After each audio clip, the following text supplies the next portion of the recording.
하이 여러분. 오늘은 우리가 이제 화장을 하면서 제가 여기 캐나다에 온 지 이제 1년 반 정도 됐어요. 근데 이제 친구들이나 이제 제 10년이 넘은 단짝 친구가 미국을 가게 되면서 여러 가지 질문들을 저한테 보내줬어요. 그래서 이제 오늘은 거기에 대한 답장을 영상으로 만들면 더 이제 도움이 되겠다 싶어서, 누군가에게는 도움이 되겠다 싶어서 이렇게 적어왔어요. 한번 대답을 하면서 화장을 해볼게요. 저 방금 자고 일어나가지고 머리가, 일단 해볼게요. 자, 일단 초기 비용이 얼마가 드나요? 저는 이제 처음에는 코업 비자로 왔다가 나중에 조금 더 있고 싶어서 워홀을 신청한 계기고요. 초기 비용은 일단은 부모님이 처음에는 해주셨어요. 왜냐면 저는 아직 03년생밖에 안 된 대학생이고, 거기 플러스 벌이를 가진 직장인이 아니었기 때문에 부모님께서 이제 해주셨고, 제가 부모님께 여쭤보니까 초기 비용, 여기 오는 비행기 값, 그리고 초반에 어학원을 다녔어요. 근데 그 어학원까지 다 해서 1,500만 원. 이 초기 이제 여기 오기까지의 돈이었고요. 그리고 그때 당시에는 용돈을 받아서 사용을 했기 때문에, 생활을 했기 때문에 항상 이것만 입으면 어쨌든 500만 원? 월 500 이상씩 지출이 됐다고 부모님이 말씀을 해주셨어요. 최대한 좋은 거는 학교에서 보내줄 수 있다면 학교를 통해서 오는 게 가장 좋을 것 같고, 저같이 개인적으로 오는 같은 경우에는 좀 돈이 어느 정도는 준비를 해두고 와야 되지 않나라는 제 생각이 있습니다. 그리고 잡 구하는 법.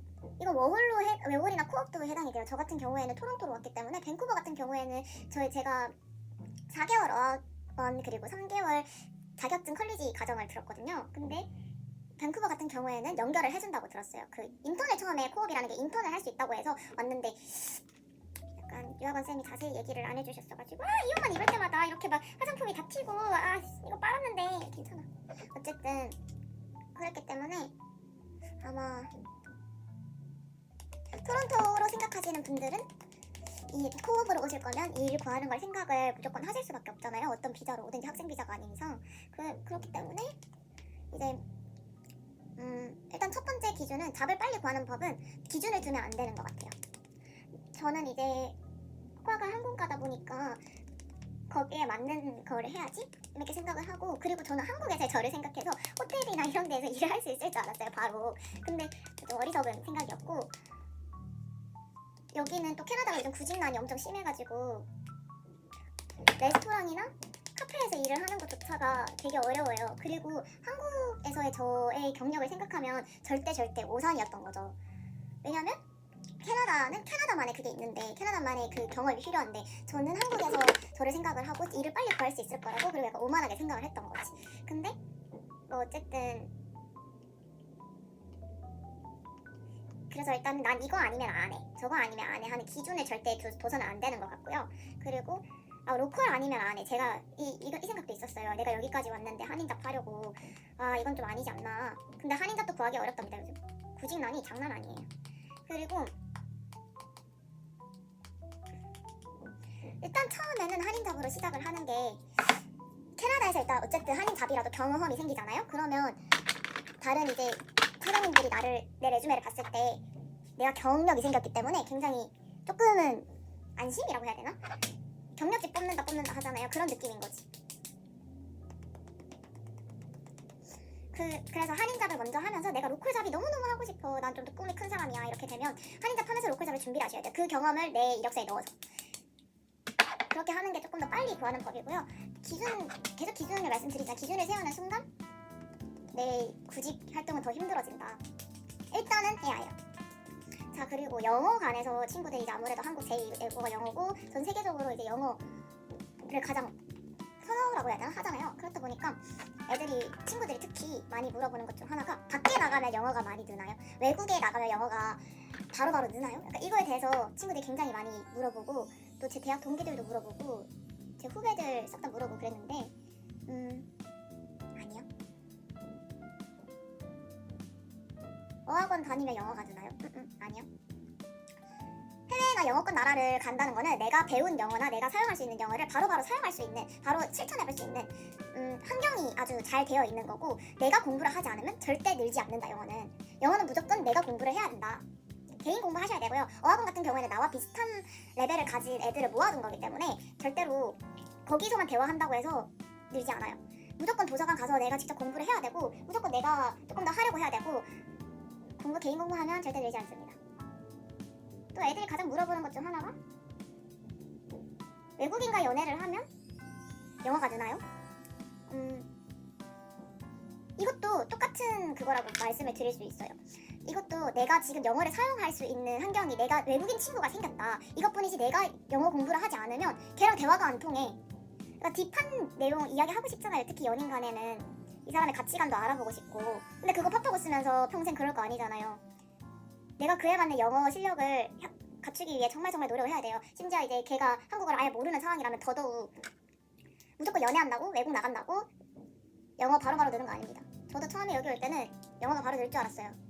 바보 같았어. 사용하는 영어 앱이나 사전 문제집이 있었는지 문제집은 없었고요. 사용하는 영어 앱 같은 경우에는 저는 여기 와서 앱 활용을 진짜 짱 많이 했어요. 왠지 알아요? 그것만큼 잘 돼 있는 게 없었어요. 내가 생각했을 때. 왜냐면 제가 일단 사용했던 앱은 마레보카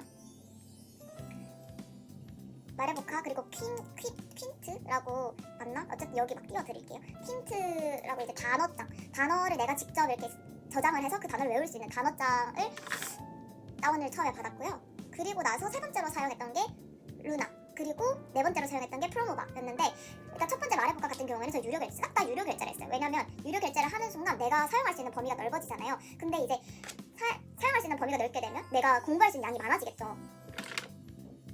그래서 저는 영어나 언어에 관련된 앱을 사용을 할 때는 유료 결제를 하는 게 좋지 않나라는 제 생각이 있어요. 왜냐면 이제 문법이나 이런 것들도 마레보카에서 할 수 있고 발음도 마레보카에서 할 수 있었어요. 그리고 다른 이제 리스닝, 독해 약간 이런 것들도 다 앱에 있다 보니까 그걸 사용하려면 유료 결제를 해야 되는 거예요. 근데 그거 해가지고 내가 매일매일 하잖아요. 전혀 아깝지 않아. 일단 그렇게 사용을 했고 어떻게 활용을 했는지 그냥 거기 이제 앱 같은 경우에는 매일매일 출석 도장을 찍잖아요. 근데 내가 적어도 내가 그 나이에 문법, 리스닝, 독해, 스피킹을 싹 다 하지 않아도 매일매일 하자라고 생각을 했고 그리고 네, 마레보카 진짜 추천하는 것 같아요. 진짜 좋아요. 그리고 이제 그 다음에 또 퀴트, 그거는 단어장을 사용했다 했잖아요. 그거를 할 때는 어떤 단어를 했냐 이것도 궁금하실 거잖아요. 어떤 단어를 했냐. 근데 옥스퍼드 대학교에서 옥스퍼드 대학교에서 뽑은 3,000 단어가 있어요. 근데 그게 이제 외국인들이 가장 많이 사용하는 3,000 단어 해가지고 뽑아둔 게 있어요. 그거 네이버에 치시면 나옵니다. 구글에도 나와요. 근데 어쨌든 그거를 먼저 외워야겠다 이 생각을 하고 그 3,000 단어를 먼저 외우기 시작했어요. 그 앱을 통해서 이제 매일매일 이제 몇 개씩. 근데 제가 영어 공부를 하던 사람이 아니다 보니까 처음엔 잘 안 외워져서 처음에는 이제 15개 이렇게 시작하는데 그 15개 외우는 것도 2시간이 걸렸다는 거. 전 그렇게 똑똑한 사람이 아니어가지고 어쨌든 그랬습니다. 그리고 루나 같은 경우에는 해외판 스픽이라고 보시면 돼요. 근데 내가 봤을 때 스픽이 더 좋은 것 같아요. 근데 친구들이 사용하는 거 보니까 근데 루나 같은 경우에는 네, 어쨌든 제가 그걸 말을 하고 나면 토픽들이 막 있어요. 잡 인터뷰, 그냥 데일리 토픽 이래가지고 막 있는데 그걸 내가 선택을 하고 얘기를 할 수 있어요. 그리고 내가 얘기를 하고 나면 내 발음이나 그리고 내가 얼마나 단어를 알고 있는지, 새로운 단어를 얼마나 썼는지, 그리고 문법을 어떻게 더 말하는 게 더 좋은지 그걸 내가 클릭하면 바로 볼 수 있고 그렇게 한 10분 정도도 안 돼, 한 5분 정도의 대화가 끝나고 나면 이제 내가 얼마나 향상이 됐는지 그리고 내가 오늘 문장 중에서 가장 많이 어휘력이 좋았던 건 뭔지 하고 다 나와요. 근데 그런 분석하는 게 저는 진짜 괜찮다고 생각을 해서 사용을 했었습니다. 그리고 프로모바 같은 경우에는 어느 정도 일상 회화가 가능하고 나서 사용을 하기 시작했는데요. 왜냐면 좀 단어 중에서 내가 그냥 그 사람이 말하는 걸 알아들을 수 있고 내가 얘기를 할 수 있지만 약간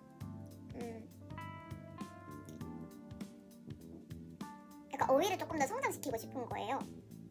좀 더 자세하게 말하고 싶고 이제 옥스포드 말고 이제 새로운 언어들을 이제 하고 말하고 싶어진 거예요. 그래서 이제 그걸 다운을 받아서 시작을 했는데 되게 잘 돼 있어요.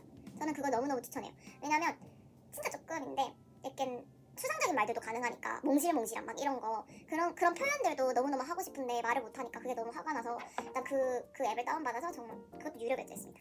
사용을 지금도 하고 있네요. 했더니 아니고 지금도 하고 있어요. 하루에 얼마나 어떻게 공부를 하나요? 어학원 다닐 때는 어학원 그냥 집 어학원 도서관집, 어학원, 도서관집, 어학원, 도서관 이걸 그냥 반복했어요. 그러니까 토요일은 좀 쉬고, 일요일은 좀 쉬고, 토요일은 시간 되면 이제 카페나 이런 데 가서 공부도 하고 일단 그렇게 생활을 했었는데요. 몇 시간을 공부하자라고 목표를 세우다기보다는 양에 집중을 했어요. 일단은 하루에 항상 제 공부 루틴인데 공부를 하기 전에 내가 오늘 해야 되는 것들을 수첩에 적어요. 저는 조금 아날로그식이어가지고 수첩에 적지 않으면 뭔가 내가 계획을 세우지 않는 느낌이 들어서 폰에 절대 제 계획을 적지 않아요. 그래서 수첩에 일단 내가 오늘 해야 될 법 분량, 단어 10개 외우기, 문법 문제 10개 풀기 약간 이런 식으로 나의 그 레벨에 맞춰서 처음엔 저는 진짜 조금씩 시작했고 그 다음에 천천히 늘려갔어요. 나중에 30개, 50개, 이렇게 100개 막 이렇게 늘려갔고 그때 그 앱을 사용을 많이 했고요. 앱 오늘 루나 어떤 토픽으로 대화해보기 약간 이렇게 내 공부를 하루에 목표를 정해서 그걸 다 할 때까지 끝내지 않았습니다. 거의 한 공부하면 시작하면 4시간, 5시간 공부했던 것 같고요. 그리고 시간이 날 때마다 짬짬이 계속 봤던 것 같아요. 내가 몰랐던 단어들 꺼내서 보고 지하철 갈 때 꺼내서 보고 자기 전에 보고 일어나서 보고 그래서 한참 공부를 해야 된다고 생각을 하고 한참 그렇게 막 엄청 할 때는 그냥 교과서 그 옥스퍼드 단어랑 내가 적어놨던 공책들이 제 침대에 있었어요. 보다 자고 일어나서 보고 약간 이렇게 했던 것 같아요. 약간 좀 미쳐있었다고 해야 되나? 왜냐면 너무 말을 하고 싶으니까. 근데 난 영어 실력이 안 되니까 늘리고 싶은 마음이 너무너무 크더라고요. 그래서 진짜 그냥 이것만 성공하고 가자, 이것만 내 걸로 만들자, 큰돈 들여서 왔는데 돈 낭비는 하지 말자, 이 생각이 너무너무 컸던 것 같아요. 그리고 사람들이 다 안 될 거라 했어. 그냥 유학 갔다 온 사람들을 아는 사람들 있잖아요. 가도 영어 안 는데 거기 한국인 많대, 약간 이런 말들을 되게 많이 들었던 것 같아요. 근데 그게 화가 나는 거예요. 다 지하기 나름이라고 생각하는데 저는 왜 나도 안 될 거라고 단정을 짓지? 그러니까 이 생각이 들어서 좀 화가 나서 보여주겠어 하는 그런 마음도 좀 있었어요. 일을 하면서 병행을 어떻게 하는지, 뭘 시작하고 나서는 이제 콥을 이제 졸업장을 따려면 일을 구해서 해야 돼요. 근데 그거 하면서 학교 공부하고 일도 가고 공부를 해야 되고 그렇잖아요. 그때가 가장 힘들었던 시기가 아닌가 하는 생각이 드네요. 일하면서 공부하는 거 진짜 힘들어요. 거기 플러스 학원까지 다닌다, 학교까지 다닌다, 그건 진짜 너무너무 힘들어. 근데 그냥 생각했던 것 같아요. 그냥 나는 원래 하고자 하는 목표를 이루는 사람이었지 라고 생각을 계속했던 것 같아요. 그냥 마인드 컨트롤을 계속했던 것 같아요. 그리고 일을 하면서도 이제 가는 때 시간이 있을 거잖아요. 집 앞에서 일하지 않는 이상 그때 이제 계속 영어를 본다거나. 그리고 체력이 안 되면 안 되니까 내가 말씀드렸잖아요. 공부하기 전에 내가 할 수 있는 목표를 세운다고. 근데 그 목표를 세울 때 내가 체력이 안 되면 안 되니까 내가 쉬는 날에는 조금 더 많이, 그리고 내가 조금 일을 막 해야 되는 날에는 좀 적게 이렇게 목표를 세우고 그렇게 공부를 계속 이어나갔던 것 같아요. 그리고 공부 너무 하기 싫은 날에 어떻게 일어섰는지, 영어 때문에 창피당했던 경험을 생각을 했습니다. 그리고 안 될 거야 라고 말씀했던 분들의 얼굴을 떠올렸어요. 사실대로 말하면. 그리고 제 꿈을 생각했어요. 어쨌든 난 승무원이 되고 싶은 사람인데, 그리고 국내 항공사나 외국 항공사나 내가 어쨌든 영어가 돼야 되는데 경쟁력을 만들어야 되는데 약간 이 생각을 정말 많이 했던 것 같아요.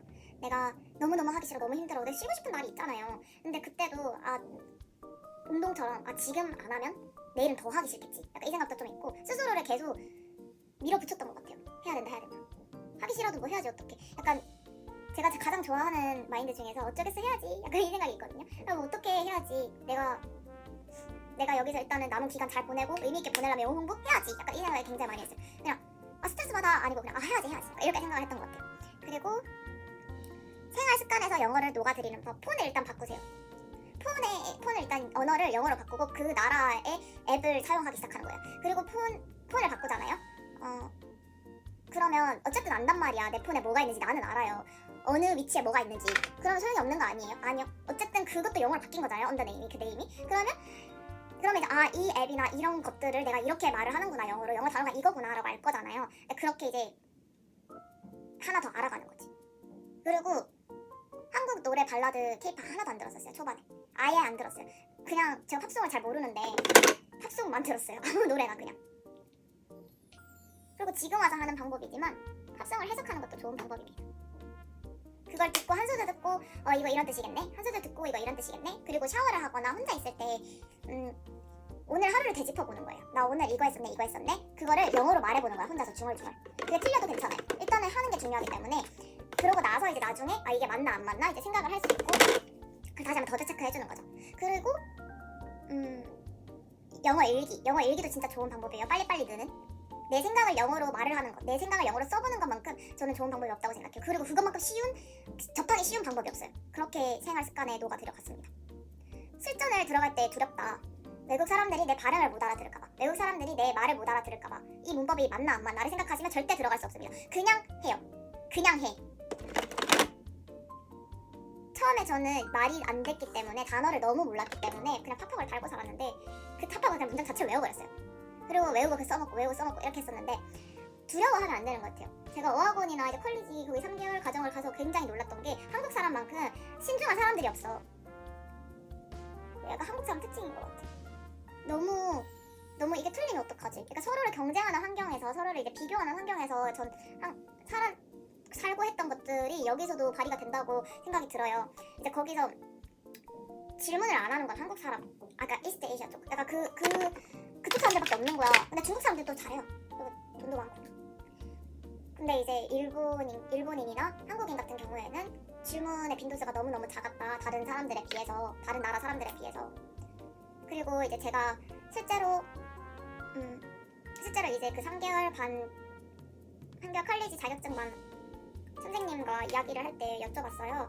한국 사람들에 대해서 어떻게 생각을 하냐, 한국 사람과 외국 사람의 차이가 가장 큰 게 뭐냐 이렇게 여쭤봤는데 한국 사람들은 자신이 틀리는 걸 굉장히 두려워하는 것 같은 경향이 있다라고 말씀을 하시더라고요. 하나를 말했을 때 틀리지 않고 완벽해야지 하는 그런 것들 때문에 다른 사람에 비해서 되게 좀 소심해 보이는 효과가 나타난다고, 그렇게 보인다고 말씀을 하시더라고요.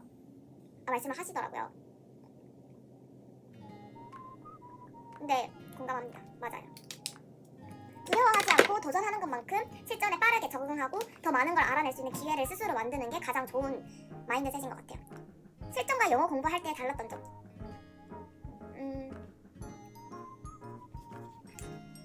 정확성이요. 저는 정확성이라고 말씀을 드리고 싶은 게 실전에서는 내가 틀릴 수 있다는 거? 근데 이제 스스로 공부할 때는 틀릴 수가 없잖아요. 내가 단어 이거 외우기로 해서 그 단어가 뜻이 정확하잖아. 근데 실전에서는 이제 내가 그거를 말을 하려던 게 다른 단어가 돼버린다거나 아니면 문법 문제 풀 때는 문법이 다 맞았는데 말할 때 문법이 안 맞다거나 약간 그런 것들이 좀 있지 않았나. 근데 그렇게 하면서 배우는 거예요. 그렇게 하면서 크는 거지 뭐. 그러니까 부딪히면서 크는 거예요. 전 그렇게 생각해요. 그리고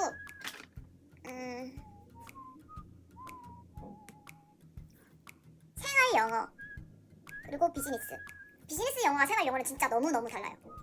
비즈니스 용어는 저도 잘 못하고 아직까지 잘 못해요. 그리고 가장 완벽해지고 싶은 것 중 하나인 것 같아요. 근데 생활용 영어는 슬랭이라던가 아니면 이제 비속어라던가 이런 것도 막 섞어서 쓰기 때문에 일단은 비즈니스 용어는 나중에 일단 생활 영어가 어느 정도 상대방과 대화가 되고 깊은 대화까지 어느 정도 나눠줄 수 있다라고 생각을 하면 비즈니스 용어를 외우시는 거를 추천드려요.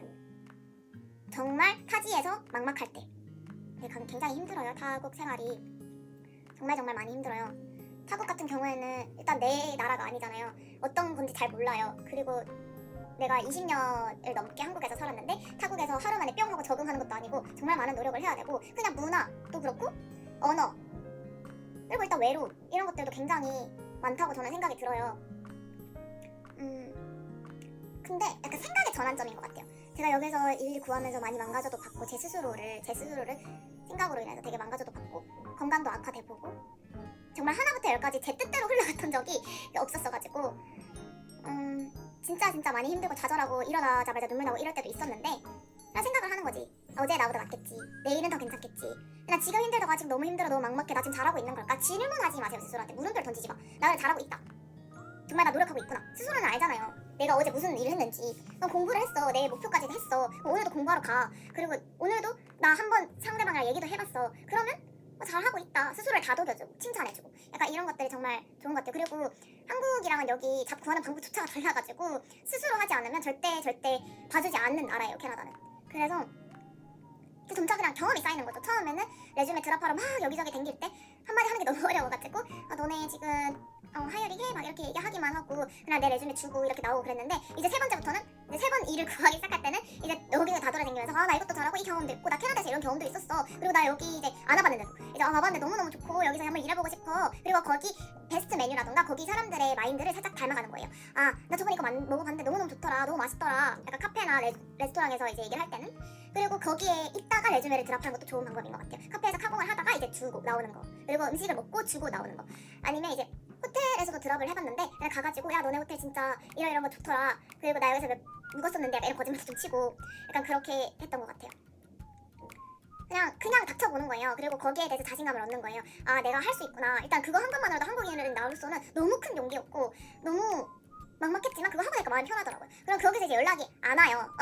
처음부터 오지 않아. 특히 한국 경험할 때 절대 오지 않아. 잘 오지 않아요. 근데 그래도 도전해본 거에 감사함을 느끼고 사소한 거에 감사함을 느끼는 게 진짜 좋은 마인드셋인 것 같아요. 막막할 때 그렇게 아, 나 어떡해 라고 걱정한다기보다는 생각해보세요. 여기서 생긴 습관 중 하나가 5분 이상 고민을 했는데 해결이 바로 나지 않아. 그건 막연한 미래에 대한 고민인 거예요. 아, 어떡하지? 내 미래는 불확정하네. 어떡하지?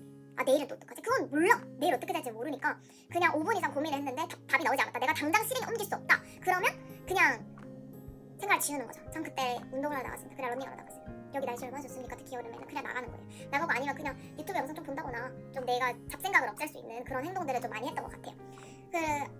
그리고 타국에서 친구 사귀기. 저 친구 없어요. 타국에서 친구 없어요. 그냥 일하러 가서 걔네랑 놀고 어학원에서 만났던 사람들 만나고 이러는 거지. 타국에서 제가 막 가가지고 친구 사귀는 방법을 저도 아직 모릅니다. 근데 애들 말 들어보니까 어디 계속 가. 그냥 페스티벌 한다면 거기 가고 그래서 말 걸고 그렇게 하는 것 같아요. 또 친구의 친구 이렇게 또 알고 친구가 또 여기 홈파티 얼마 사주합니까? 그런데 가가지고 내 친구랑 막 놀고 야, 너 이제 할 수 있겠냐 이러고 저는 운동하면서 또 헬스장 계속 가잖아요. 그럼 몇 시에 누가 오는지 안다고 걔한테 이제 얘기를 거는 거지 막. 그냥 야 너 오늘 뭐하냐 나 며칠 전부터 너 봤는데 이러면서 이렇게 얘기를 하는 거죠. 말했잖아요. 내가 시도하지 않으면 얻는 게 하나도 없다. 이거 진짜 팩트입니다. 자존감 올리는 법. 친구가 저한테 이거를 외국에 지금 나가 있는 친구가 저한테 이걸 물어보면서 나한테 했던 말들이 올리는 사진이든 뭐든 자존감이 올라간 게 보인다. 그래서 어디서든 당당하게 너의 생각을 말할 수 있는 게 보이고 꼭 친절할 필요 없다는 너의 생각도 궁금해. 라고 이제 얘기를 했어요. 친구가 저한테. 미국에 가 있는 친구인데 이건 약간 문화의 차이도 좀 컸던 것 같아요. 만나는 친구마다 성격이 좀 달라졌다. 이제 전화를 하고 영통을 하는 친구마다 성격이 좀 달라졌다. 좀 시원시원해진 것 같다. 이렇게 말을 하는데 저는 한국에서도 할 말을 하려고 노력을 했던 사람이고 좀 스스로 자존감은 높았었어요. 어쨌든 내가 이런 것들 있잖아요. 내가 하고자 하는 걸 다 해왔기 때문에 자존감이 되게 높았어요. 근데 오히려 여기 와서 일 구하면서 떨어졌었어 이렇게. 근데 이제 이렇게 올라가기 시작했던 거죠. 그게 이제 보였나 봐요. 근데 여기서 단어 선택을 잘못한 게 꼭 친절할 필요 없다는 너의 생각도 궁금해. 이게 어떤 말이냐면 제가 그 친구한테 말을 했었어요. 모든 사람에게 좋은 사람일 필요 없어. 근데 여기가 더 인맥이 더 중요하고 한국보다. 그런데 그리고 몸에 친절이 배어 있잖아요. 근데 그 사람들은 싫으면 싫다 해요. 근데 한국 사람들은 싫어도 한번 예의상 거절. 괜찮아. 약간 이거 좋아. 내 싫은데 좋아 라고 얘기를 한다거나. 근데 막상 이제 한 번만에 나 싫은데? 이렇게 얘기를 하는 사람들을 무례하거나 약간 예의가 없다 라고 생각을 하잖아요. 대부분 사람들이. 모두가 다 그렇지 않겠지만. 근데 저는 그래왔거든요. 그냥 누군가가 싫은 말을 해도 그냥 나 괜찮아. 이거 해볼래? 근데 나 별로 안 내켜. 근데도 그래 해보자. 이렇게 얘기를 한 적이 많았어요. 근데 여기서는 그냥 싫으면 싫은 거고 좋으면 좋은 거고 이 자기의 의사표현을 확실하게 해야 그 사람이 헷갈려하지 않아요. 걔는 두 번 물어보지 않아요. 걔는 두 번 물어보지 않아. 내가 싫다 하면 싫구나, 좋다 하면 먹자 이렇게 되는 거여가지고 두 번 안 물어봐요. 그래서 한 번만에 정확하게 내 의사표현을 해야 그 사람들도 오해하지 않는다. 그리고 보기 좀 그래 보이면 그냥 옷 입고 나 이거 어때? 이렇게 얘기하면 그냥 너 이거 말고 해도 잘 어울릴 것 같은데? 이렇게 바로 얘기를 해줘야 그 사람들이 그래 하면서 체인지해보고 이렇단 말이에요. 그래서 무조건 그냥 내 생각을 말을 하기 시작하니까 바로바로 얘기를 하기 시작하니까 그게 달라진 포인트다라고 생각이 드네요. 그게 자존감이 올라갔다라고 보일 수도 있어요. 근데 그건 아니고요. 원래 자존감이 높았고 자존감은 원래 높았고 딱히 예의상 거절하는 거를 안 하다 보니까 그렇게 보이는 것 같아요. 그리고 타지에서 일을 찾는 법과 꿀팁. 이거는 제가 앞에 설명했던 거고 휴일에 뭐 하는지 쉽니다. 쉬고 공부해요. 그리고 새로운 카페 탐방하고 그리고 여름에 이제 날씨 좋은 날에는 이제 가보기도 하고 공원이나 이런데 공원 너무 잘 돼 있거든요. 토론토에. 근데 공원 이런데 가고 하버프론트 이제 가서 막 이제 물멍 때리고 막 이렇게 할 때도 많았고 그리고 밀린 집안일 하고 그리고 먹고 싶었던 거 내가 만들어보고 싶었던 거 막 휴일에 만들어보고 막 이렇게 했던 것 같아요. 근데 대부분 8알이 공부였어요. 초반에는 너무너무 공부를 해야 되고 지금도 마찬가지지만 지금은 이제 그 공부 비중이 살짝 줄었다 뿐이지 공부는 휴일에 무조건 합니다. 어떤 거든.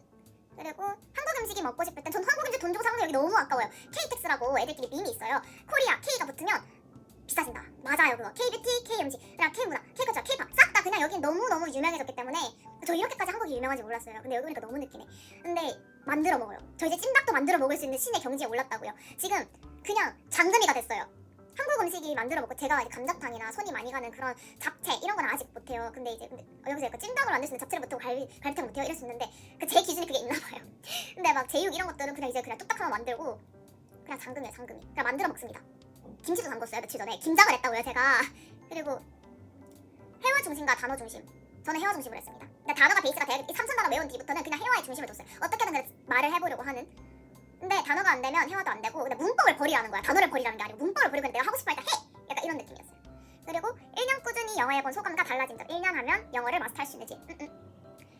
제가 지금 1년 반이 됐잖아요. 1년을 꾸준히 해도 모르는 단어가 있습니다. 그리고 못 알아듣는 것들이 가끔 정말 가끔 있어요. 그런 것들에는 이제는 그냥 물어봅니다. 그게 무슨 뜻이니? 그러면 이제 초반에는 막 설명해주다가 요즘은 막 근데 야 너 이거 알잖아 이거. 근데 나 모른다 이거 그냥. 미안 몰라. 이거 이런 뜻이잖아. 너 이거 무슨 뜻인지 알잖아. 그래 그랬어. 미안 까먹었나봐. 약간 이러고 그냥 물어봐요. 그냥 계속 물어봐요. 내가 영어 잘하는 애들한테. 그리고 한국계 캐네디언들을 만나면 영어 설명을 어쨌든 내 모국어로 듣잖아요. 그러면 조금 더 좋은 것 같아요. 저는 좀 그렇게 생각했어요. 그리고 1년 안에 영어 완벽히 마스터할 수 있나요? 아니요. 영어는 아마 죽을 때까지 안 된다고 저는 친구들에게도 말을 했었고 제 남자친구한테도 미안하지만 영어는 내가 죽을 때까지 완벽하게 할 순 없어. 그러니까 퍼펙트하게 할 수 없다고. 그냥 아예 할 수 없어. 왜냐면 모국어가 아니잖아.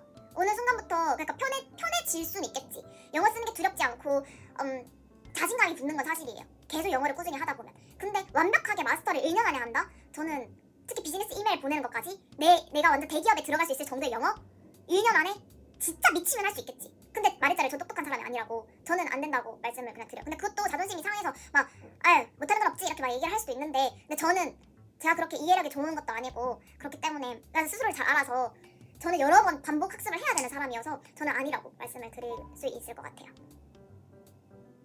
그리고 영어를 해본 소감과 달라진 점. 앞에 말씀드렸다시피 여기와 거기의 문화, 우리나라와 캐나다의 문화를 흡수할 수 있는, 캐나다 문화를 흡수할 수 있는 그런 것들이 생겼고 그리고 확실히 시야가 많이 넓어지고요. 대화할 상대가 많아질수록 내 공감이나 이런 내 심정이나 이런 것들도 얘기를 할 수 있는 그런 것이 많아지면 내가 이 정도까지 말을 할 수 있구나 또 느끼고 스스로에 대한 그런 것도 느끼고. 근데 이제 달라진 저는 항상 언어는 하나는 해야 된다고 생각을 하는 사람이었어요. 근데 그게 더 굳혀진 것 같다? 내가 여기서 할 수 있는 언어가 많으면 많을수록 대화를 할 수 있는 사람들이 많아져요. 특히 여기 초반에 와가지고 영어가 안 되는 사람들한테 그 사람 언어로 얘기를 해주면 얼마나 좋겠어. 약간 그리고 여기도 언어는 베네핏 무조건 사용할 수 있는 언어 이력서에 적어요. 근데 적으면 더 좋아요. 그리고 배우라고 얘기를 해주고 싶은 언어 중 하나가 캐나다 오실 거면 중국어. 네, 중국어 그리고 영어 중국어 무조건 하시는 거를 추천드리고요. 왜냐면 중국 사람들 여기 진짜 많고 이런 말 하기 좀 그렇지만 힌두도 배우면 좋을 것 같다는 생각? 근데 저는 이제 중국어 공부하고 있으니까 스페인어를 다음에 배울 건데 전 세계적으로 3위로 많이 쓰는 게 스페인어래요. 이게 정확한 건지 모르겠는데 그래서 스페인어를 배우긴 할 건데 어쨌든 캐나다에 정착을 하시려고 한다면 힌두를 배우는 것도 나쁘지 않겠다.